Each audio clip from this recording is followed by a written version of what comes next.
Grande BH em pauta. Os problemas da sua região em debate na Band News FM. A proibição das propagandas da indústria do tabaco nos grandes veículos de comunicação e a publicação de imagens fortes nos versos dos maços de cigarro contribuíram para uma redução no número de fumantes no Brasil. Quem traz os detalhes é Júlio Vieira. Há 12 anos, as propagandas de cigarro eram proibidas em veículos de grande alcance, como a televisão, rádio, jornais e revistas. Além disso, recentemente imagens de impacto foram estampadas nos versos dos maços como tentativa de reduzir o consumo da substância no país. Sobre essas iniciativas, converso agora aqui na Rádio Band News FM Belo Horizonte com a vice-diretora e psicóloga da Aliança de Controle do Tabagismo, Mônica Andrés. Tudo bem, Mônica? Tudo bem. Mais de uma década se passou após a implantação dessas medidas. O que mudou na prática de lá para cá? Nós temos observado uma grande redução do número de fumantes no Brasil, né? Então, se a gente for pensar em 1989, nós tínhamos em torno de 35% da população brasileira fumante. E hoje esses índices já caíram bastante. Em 2008, uma pesquisa mostrou que eram 17%.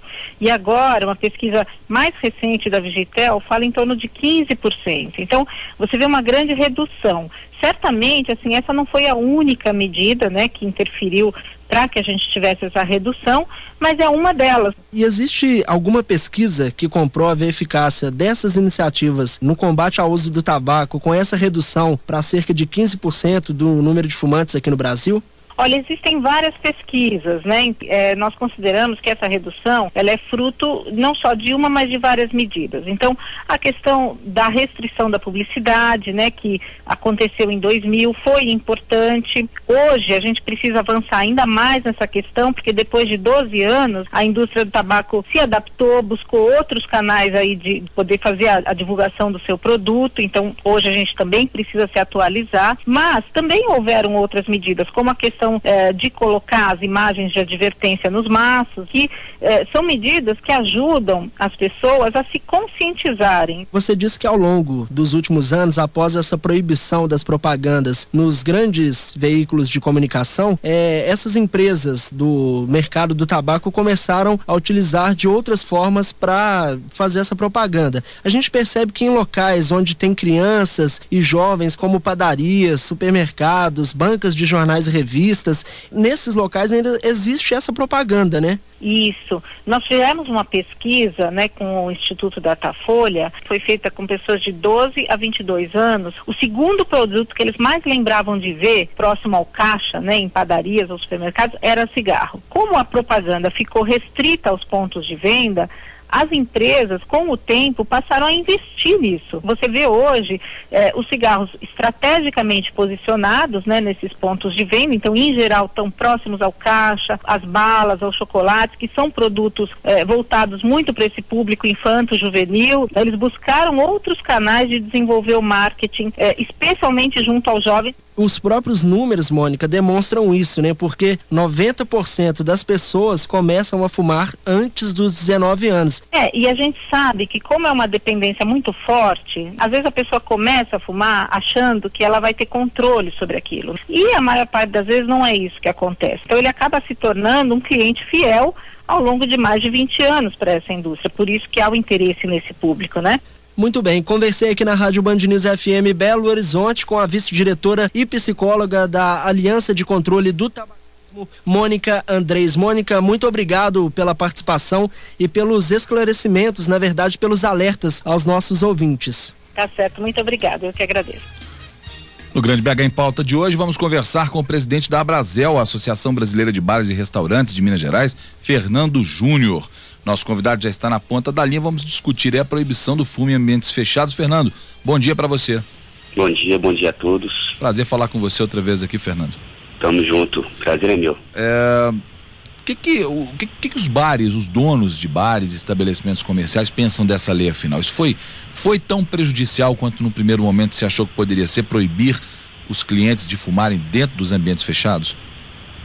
Bom, o que a gente fala é que essa coisa da briga contra o cigarro tá virando uma briga contra os fumantes, né? E às vezes eu sinto alguns fumantes até se sentindo vítima de preconceito em alguns momentos e tudo mais, sendo que é uma droga lícita e que cada um tem realmente hoje, com amplamente divulgado, né, os malefícios que isso pode causar.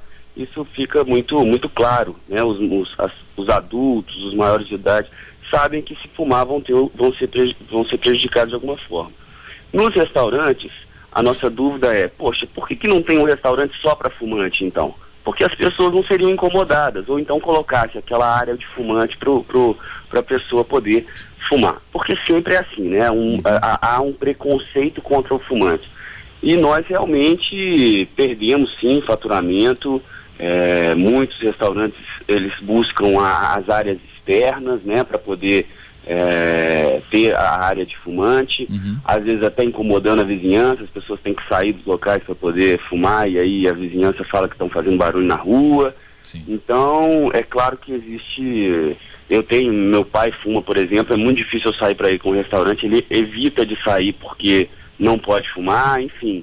A gente sente isso na pele e, além de tudo, a indústria tabagista, além de ser uma grande contribuidora do governo, né, que nós sabemos das altas taxas de impostos cobradas para as indústrias tabagistas, e são arrecadadores muito grandes, eles também são parceiros nossos, sempre buscando nos apoiar, distribuir, às vezes geram venda extra para a gente. E agora, cancelando muita publicidade, colocando essas imagens feias, eu não acredito muito no resultado desse negócio, mas acaba enfeiando nossos restaurantes, nossos pontos de venda, né? Qual que é a sugestão que vocês dariam para resolver esse problema do incômodo dos outros clientes? Hoje a maioria é não fumante, né? A maioria é não fumante, mas por que não ter um restaurante só de fumantes? Porque agora, com a lei de ambientes fechados, nenhuma tabacaria você pode ter fumante lá dentro. Né? E hoje em dia a gente sabe que a tecnologia, eu inclusive montei no Porcão uma área que eu considero a charutaria, e nós investimos num ambiente de 50, 70 metros quadrados, cerca de 40 mil em exaustão, né? Da Armec, a gente criou todo um processo para que aquele ambiente fosse salubre. Porque não é só porque o ambiente é fechado que ele não está salubre. Nós sabemos que a tecnologia de exaustão vem aumentando, vem crescendo. Então, assim, a radicalização, por que não? Não pode fumar em locais que não tenham exaustão adequada. Aí sim seria uma lei ideal, sabe? Mas todo mundo fala de não fumar para não prejudicar o próximo. Se eu consigo colocar uma tecnologia que não prejudique, eu não poderia estar contra a lei. Entendi. Você me entende? Mas você acha que isso realmente seria 100% seguro? Ou pelo menos seria mais barato para os donos de bares e restaurantes investirem nessa exaustão em vez de investirem em áreas para fumantes? Pois é, a área para fumantes seria o ideal, mas como na lei está em áreas fechadas, né, não pode, você criar uma área fechada salubre vai ser de acordo com cada empreendedor, né? O empreendedor, ele tem que pensar e medir os resultados para poder pensar se vale a pena, né? Fazer as suas contas.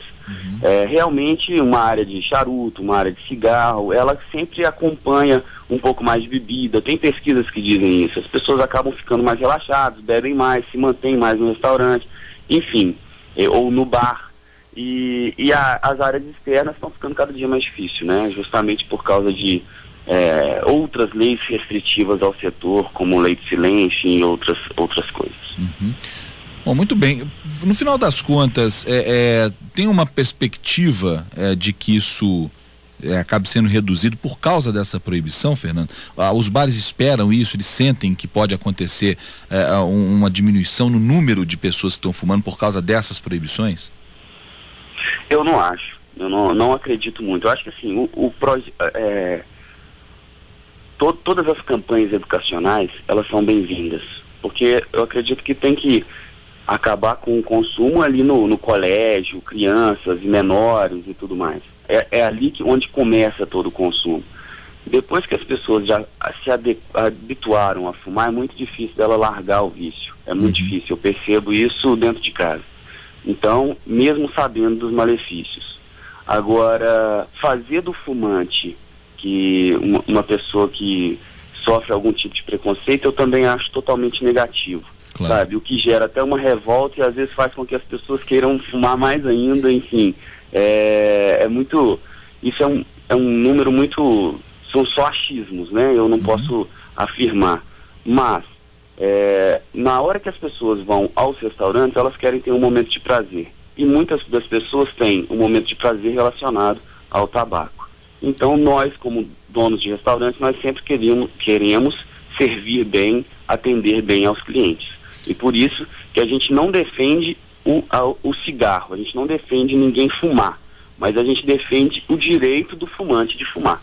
Essa é a diferença. Eu não defendo o cigarro, sou contra o cigarro, né, a fumar e tudo mais, mas o direito do fumante, que já é fumante, de ter um momento de prazer, fumar, ele foi incentivado muitas vezes a fumar alguns anos atrás, e agora a gente, né, trata até com preconceito. E esse é o grande ponto da discussão, né? Por que não ter um restaurante só para fumantes? Eles se sentiriam bem lá, e apesar de ser uma população menor, um percentual menor da população, é um percentual relativamente alto. São muitas pessoas que gostariam de poder frequentar um restaurante, tomar uma cerveja e fumar um cigarro. Muito bem, conversamos com Fernando Júnior, que é presidente da Brasel em Minas Gerais, a seção Minas Gerais da Brasel, né, Fernando? Exatamente, contem com a gente aí. Que é a Associação Brasileira de Bares e Restaurantes. Olha, obrigado pelas informações, pelos esclarecimentos aqui, um abraço para você, bom dia. Bom dia, obrigado pela oportunidade.